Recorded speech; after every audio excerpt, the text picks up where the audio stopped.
You're just a gold digger, my mother-in-law Patricia sneered, waving my late grandmother's jewelry box in front of me. These beautiful pieces belong to someone who deserves them, my Emily. I sat quietly at her elaborate dining room table, watching as she roughly handled the antique rosewood box that had been in my family for generations. My name is Isabella Martinez, and at 34, I was watching my mother-in-law attempt to steal what she thought was my inheritance to benefit her precious daughter. What she didn't know was that I was perfectly calm for a reason. These will help Emily with the down payment on her dream house. Patricia continued, her voice dripping with satisfaction. After all, she's actually blood family, unlike you.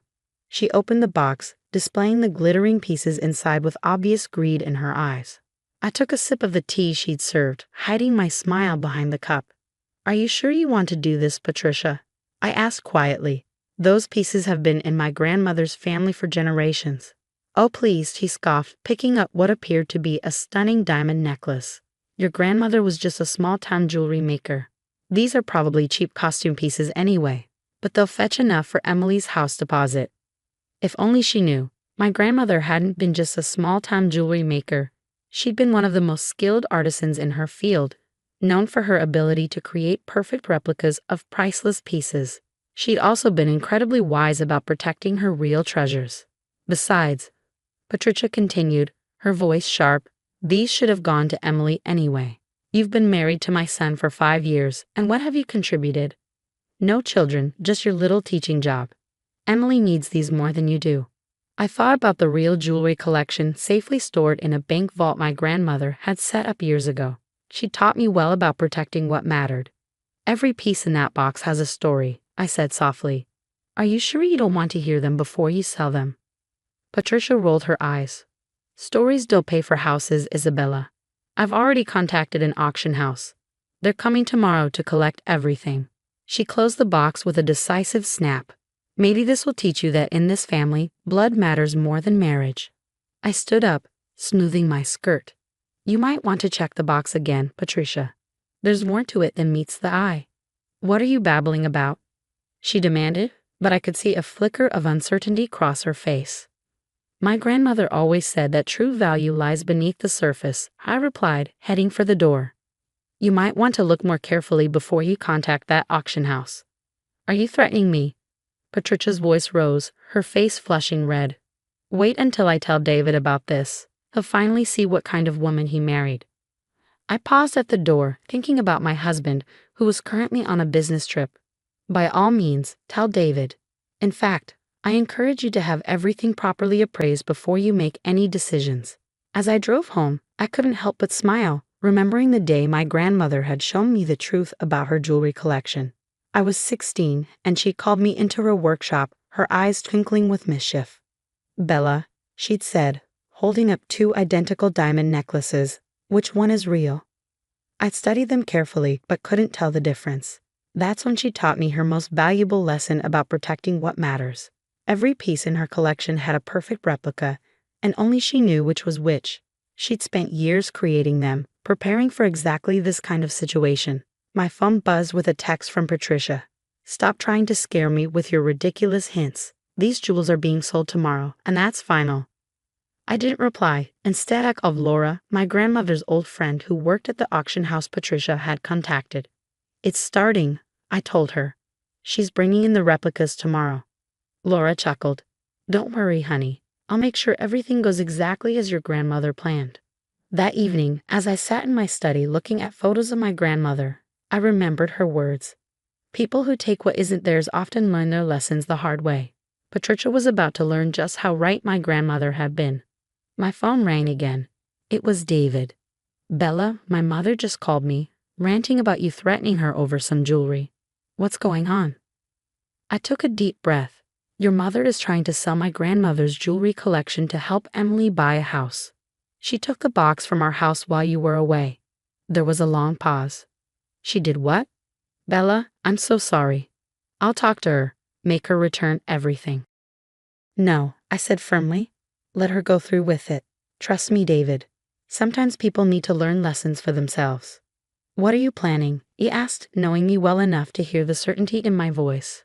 Just wait, I replied. Tomorrow is going to be very interesting. As I hung up, I walked to my home office and opened my grandmother's old diary. Inside was a detailed inventory of every piece in her collection, both the originals and the replicas. Patricia thought she was selling precious jewelry to help her daughter, but what she didn't know was that my grandmother had designed each replica with a special feature, a kind of signature that would be impossible to miss during a proper appraisal. Tomorrow, Patricia would learn exactly what happened to people who tried to steal from my grandmother's legacy. I smiled, thinking about the secret compartment in the box that Patricia hadn't found yet. The one containing my grandmother's letter explaining exactly what she'd done with the real jewelry collection. Sometimes the best revenge isn't about confrontation. It's about letting people walk right into the traps they set for themselves.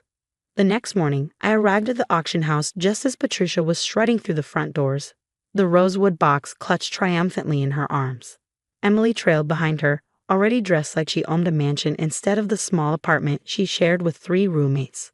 Laura met them at the reception desk, her professional demeanor perfect as she welcomed them. I stayed in the background, watching the scene unfold. "These are museum-quality pieces," Patricia announced loudly, setting the box on Laura's desk. "My mother-in-law collected them over many years." The lie rolled smoothly off her tongue, as though she hadn't spent years dismissing my grandmother as a simple craftswoman. Laura opened the box carefully, her trained eyes scanning each piece. I saw the moment she spotted my grandmother's signature marks, the tiny, almost invisible details that distinguished the replicas from the originals. Her expression remained neutral, but I caught the slight twitch of her lips. "Very interesting pieces," Laura murmured, lifting the diamond necklace Patricia had been so excited about. "Let me call our senior appraiser, Mr. Thompson. He specializes in vintage jewelry." Patricia preened, already counting the money in her head. "Emily, darling, soon you'll have your dream house. Won't that be wonderful?" Emily nodded eagerly. "Maybe we can even get that 5-bedroom in the gated community, the one with the pool." I had to hold back a laugh. They were about to learn an expensive lesson about counting chickens before they hatched.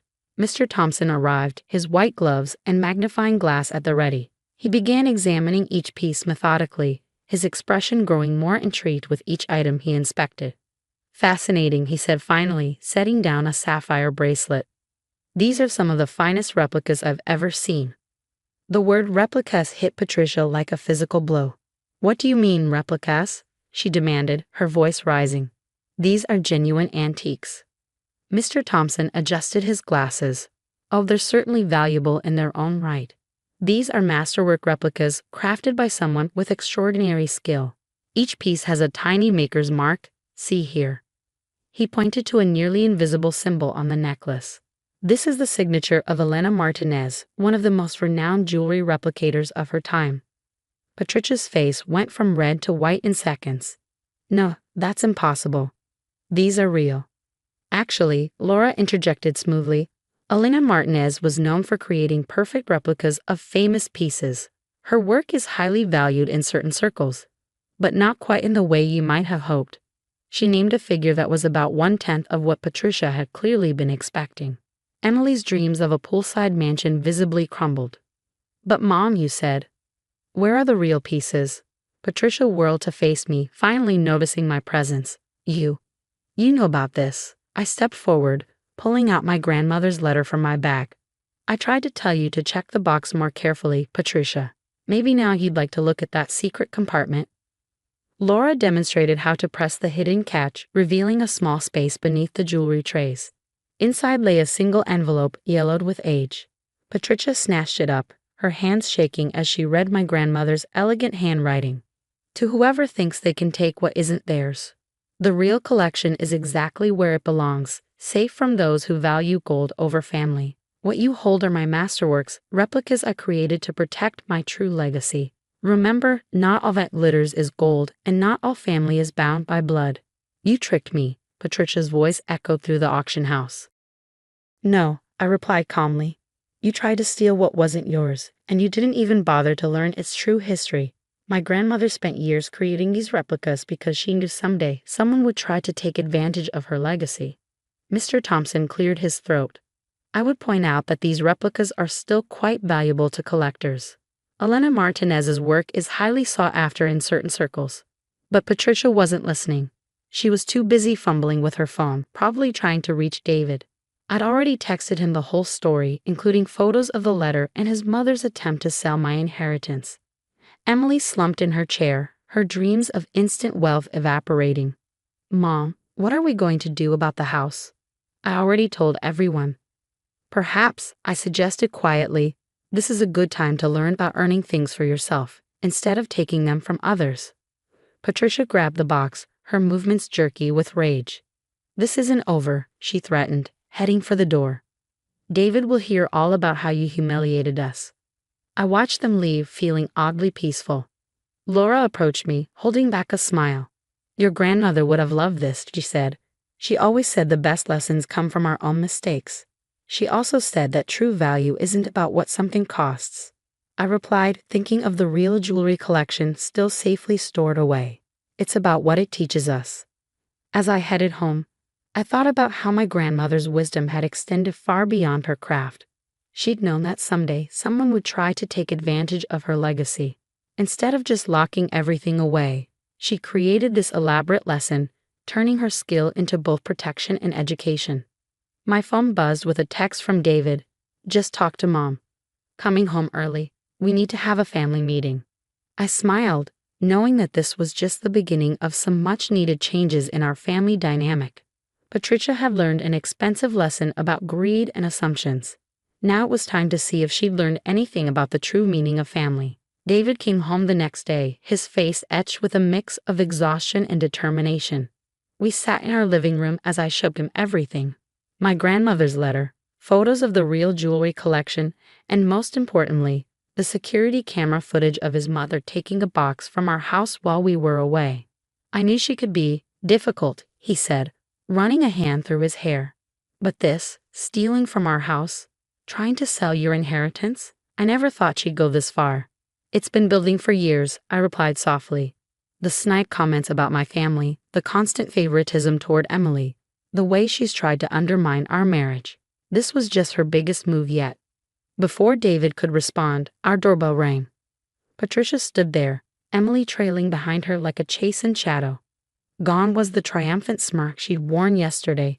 Now she looked like someone who'd swallowed something bitter.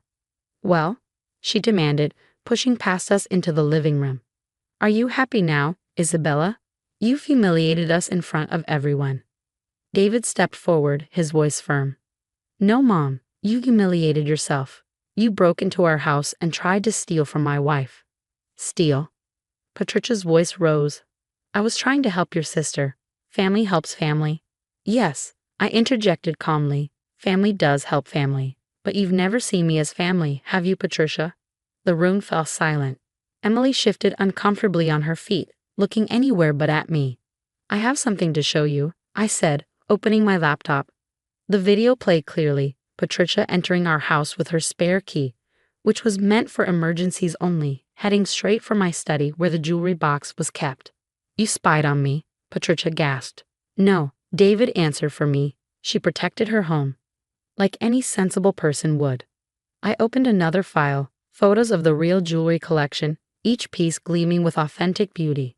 These are the originals, I explained. Safe where my grandmother put them years ago.